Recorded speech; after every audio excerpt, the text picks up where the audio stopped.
नमस्कार दोस्तों, आप सभी के कॉर्पोरेट जॉन यूट्यूब चैनल में स्वागत है। दोस्तों आज की इस वीडियो में हम लोग जेक बोर्ड का टर्म 2 का सिलेबस देखने वाले हैं।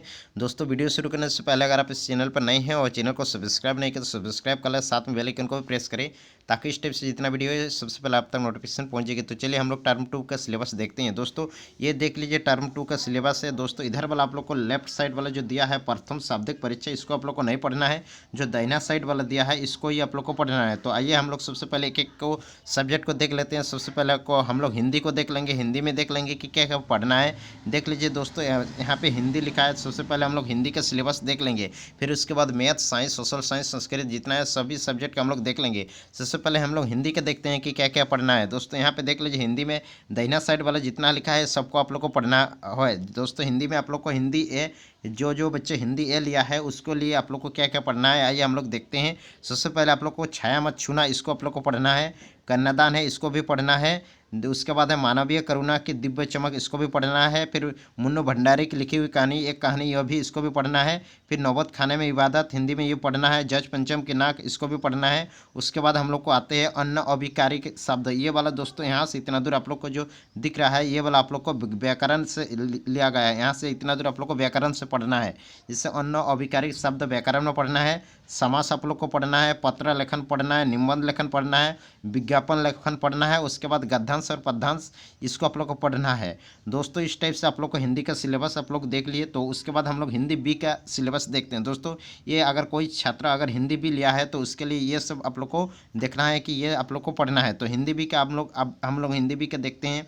दोस्तों हिंदी बी में आप लोग को ये सब पढ़ना है। कर चले हम फिदा, इसको पढ़ना है। फिर उसके बाद आत्मत्राण इसको पढ़ना है। गिरगिट पढ़ना है। अब कहाँ दूसरों के दुख में दुखी होने वाला, इसको भी पढ़ना है। फिर उसके बाद पतझड़ में टूटी पट्टियाँ, गिन्नी का सोना, झेन का जैन, इसको भी आप लोग को पढ़ना है। फिर उसके बाद हरिहर काका पढ़ना है। उसके बाद संयुक्त वाक्य, यहाँ से आप लोग को व्याकरण में आ जाता है। संयुक्त वाक्य, रचना और अपठित गद्यांश और पद्यांश इसको पढ़ना है। जो हिंदी भी के लिए यही सब पढ़ना है। उसके बाद हम लोग आगे देखते हैं। तो दोस्तों ये था हिंदी ए और हिंदी बी का आप लोग देख लिए। फिर उसके बाद दोस्तों इंग्लिश में आप लोग को देख लेते हैं इंग्लिश में क्या क्या पढ़ना है। चलिए मैं आप लोग को जूम करके बता देता हूँ इंग्लिश में आप लोग को क्या क्या पढ़ना है। दोस्तों इंग्लिश में आप लोग को देख लीजिए। सबसे पहले एनिमल्स चैप्टर को पढ़ना है। ग्लिम्पस ऑफ इंडिया पढ़ना है। द ट्रीज पढ़ना है। मैडम्स राइट्स द बस इसको पढ़ना है। द मिडनाइट्स विजिटर पढ़ना है। ए क्वेश्चन ऑफ ट्रूथ पढ़ना है। फुटप्रिंट विदाउट फिट्स इसको भी पढ़ना है। The making of a scientist इसको भी पढ़ना है। देन उसके बाद भोली, इतना दूर आप लोग को पढ़ना है। उसके बाद आते हैं हम लोग को ग्रामर पर्सन से आता है। ग्रामर में आप लोग को ये सबको पढ़ना है। इनफॉर्मल लेटर पढ़ना है। पैराग्राफ राइटिंग पढ़ना है। चेंज द सेंटेंस पढ़ना है। फिर सब्जेक्ट वर्ब कंडीशन पढ़ना है। इनफॉर्मल लेटर्स में फॉर्मल लेटर पढ़ना है। पैराग्राफ राइटिंग पढ़ना है। ट्रांसफॉर्मेशन पढ़ना है। उसके बाद आप लोग का जो लास्ट में बचा वो पैसेज है। तो इतना आप लोग को इंग्लिश में पढ़ना है। उसके बाद हम लोग उसके बाद देखते हैं दोस्तों संस्कृत का। तो सबसे पहले हम लोग संस्कृत का देख लेते हैं कि संस्कृत में आप लोग को क्या क्या पढ़ना है। तो यहाँ पे देख लीजिए संस्कृत में दोस्तों ये लेफ्ट साइड वाला को आप लोग को नहीं देखना है। ये जो राइट साइड में इसी को आप लोग को सेकंड टर्म में पढ़ना है। तो संस्कृत में हम लोग देख लेते हैं। संस्कृत में आप लोग का सुभाषितानी इसको पढ़ना है। शोभा ये वाला चैप्टर को पढ़ना है। सुक्ति ये भी पढ़ना है। उसके बाद ये शरद प्रिय शरद ये भी पढ़ना है। अब उसके बाद गद्यांश से पत्र लिखन इसको आप लोग को संस्कृत व्याकरण में आप लोग को पढ़ना है। फिर चित्र वर्ण मतलब चित्र वाला क्वेश्चन आप लोग को पढ़ना है। उसके बाद समय लेखन आप लोग को जो समय वाला क्वेश्चन है इसको भी पढ़ना है। फिर गद्यांश पद्यांश इसको भी आप लोग को संस्कृत में पढ़ना है। तो इस टाइप से आप लोग को संस्कृत में इतना आप लोग को पढ़ना है। उसके बाद हम लोग देखते हैं आगे। उसके बाद दोस्तों है उर्दू। दोस्तों उर्दू तो मुझे समझ में ना आती है, लेकिन अगर आप लोग को दिक्कत आ रही है तो इसको आप लोग जो जानते हैं उर्दू सब्जेक्ट लिया है वो स्क्रीनशॉट लेके इसको रख सकते हैं। तो इसको आप लोग स्क्रीनशॉट ले लीजिए।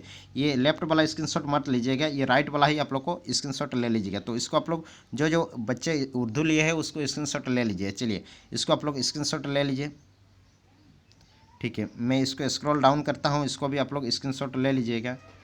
चलिए मैं आप लोग को फर्स्ट आ गया। फर्स्ट से हम फिर चलिए इसको आप लोग स्क्रीनशॉट ले लीजिए। चलिए उर्दू का आप लोग स्क्रीनशॉट ले लीजिए। दाहिना साइड वाला स्क्रीनशॉट ले लीजिए। फिर उसके बाद हम ऊपर लेके चलते हैं। चलिए इधर आप लोग को स्क्रीनशॉट इधर वाला ले लीजिए। फिर उसके बाद नीचे चलते हैं। चलिए इसको आप लोग स्क्रीनशॉट ले लिए। उसके बाद दोस्तों हम लोग अब आते हैं गणित विषय का, मैथमेटिक्स का। अब हम लोग देख लेंगे कि कौन कौन वाला चैप्टर पढ़ना है, कौन कौन वाला नहीं पढ़ना है। तो दोस्तों इधर वाला लेफ्ट साइड वाला एक ठो भी आप लोग को नहीं पढ़ना है। अब लास्ट राइट साइड वाला जो जो बच रहा है उसको भी आप लोग को देख बता देते हैं कि कौन कौन वाला पढ़ना है। सबसे पहले देख लीजिए कोऑर्डिनेट ज्यामिति यानी कि निर्देशक ज्यामिति, जिसका चैप्टर 7 चैप्टर आप लोग का है, उसको आप लोग को पढ़ना है। उसके बाद है इंट्रोडक्शन और टू त्रिकोणमिति, यानी कि आप लोग को जो 8 चैप्टर है त्रिकोणमिति उसको भी पढ़ना है। उसके बाद है सम एप्लीकेशन ऑफ त्रिकोणमिति, यानी कि त्रिकोणमिति के कुछ अनुप्रयोग जो आप लोग को 9 चैप्टर है उसको पढ़ना है।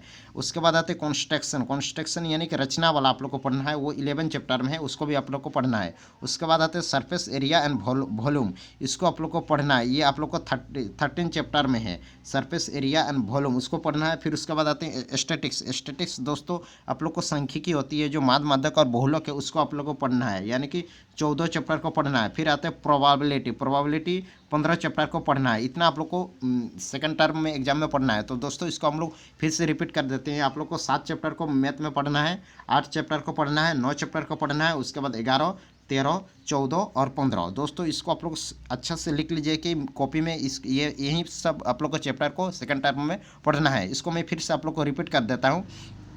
से कोऑर्डिनेट ज्योमेट्री दोस्तों 7 चैप्टर है। उसके बाद आते हैं इंट्रोडक्शन टू त्रिकोणमिति, ये 8 चैप्टर को पढ़ना है।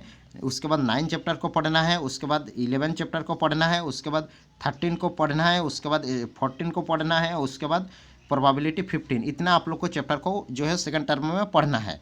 तो इस टाइप से आप लोग को गणित का हम लोग देख लिए। उसके बाद हम लोग अब आते हैं नेक्स्ट दोस्तों, उसके बाद आप लोग को साइंस स्टार्ट हो गया। सबसे पहले हम लोग फिजिक्स का देख लेते हैं। फिजिक्स में आप लोग को क्या क्या पढ़ना है। दोस्तों फिजिक्स में आप लोग को विद्युत चैप्टर पढ़ना है और विद्युत धारा के चुंबकीय प्रभाव, बस दो ही चैप्टर पढ़ना है फिजिक्स में। उसके बाद केमिस्ट्री में देख लेते हैं। केमिस्ट्री में दोस्तों धातु और अधातु पढ़ना है, और उसके बाद कार्बन एवं उसके यौगिक, इसको भी पढ़ना है, 2 चैप्टर केमिस्ट्री में पढ़ना है। फिर उसके बाद जीव विज्ञान में आप लोग को आनुवंशिकता एवं जैव विकास पढ़ना है और हमारा पर्यावरण पढ़ना है। दोस्तों आप लोग याद रखिएगा, साइंस में आप लोग को सेकंड टर्म में टोटल 6 को पढ़ना है। फिजिक्स में 2 चैप्टर पढ़ना है, केमिस्ट्री में 2 चैप्टर और जीव विज्ञान यानी कि बायोलॉजी में 2 चैप्टर पढ़ना है। तो इस टाइप से हम लोग का साइंस का हम लोग देख लिए। उसके बाद दोस्तों हम लोग अब आते हैं सोशल साइंस का। सोशल साइंस के में सबसे पहले हम लोग इतिहास का देख लेते हैं, हिस्ट्री का देख लेते हैं कि क्या क्या पढ़ना है। दोस्तों हिस्ट्री में आप लोग को सबसे पहले भूमंडलीकरण विश्व का बनना, इसको पढ़ना है। फिर उसके बाद औद्योगिकरण का युग, यानी कि 2 ही चैप्टर आप लोग को इतिहास में पढ़ना है सेकंड टर्म में। उसके बाद हम लोग इतिहास के बाद आते हैं भूगोल यानी कि ज्योग्राफी में आप लोग को कृषि पढ़ना है और खनिज तथा ऊर्जा संसाधन, यही 2 चैप्टर ही आप लोग को पढ़ना है भूगोल के बाद। उसके बाद हम लोग आगे नेक्स्ट देखते हैं नागरिक शास्त्र में आप लोग को 3 चैप्टर है, इसको आप लोग को देख लेना है। राजनीतिक दल पढ़ना है, लोकतंत्र का परिणाम, लोकतंत्र की चुनौती है, बस यही 3 चैप्टर पढ़ना है। फिर अर्थशास्त्रों को हम लोग देखते हैं।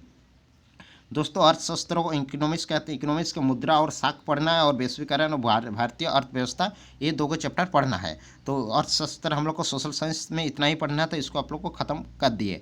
अब उसके बाद हम लोग देखते हैं अकाउंटेंसी। दोस्तों अगर कोई भी स्टूडेंट अगर अकाउंटेंसी सब्जेक्ट लिया है तो उसको आप लोग को देख लीजिए कि कौन कौन वाला अकाउंटेंसी में पढ़ना है। जैसे विनिमय बिल, इसको पढ़ना है, अशुद्धियाँ एवं उनका सुधार, इसको पढ़ना है। फिर उसके बाद बिजनेस स्टडीज, अगर कोई बिजनेस स्टडीज भी रखा है तो उसके लिए ये भी पढ़ना है, विनिमय साध्य और विनिमय विपत्र। इतना था आप लोग को 10 क्लास में, इतना पढ़ना है।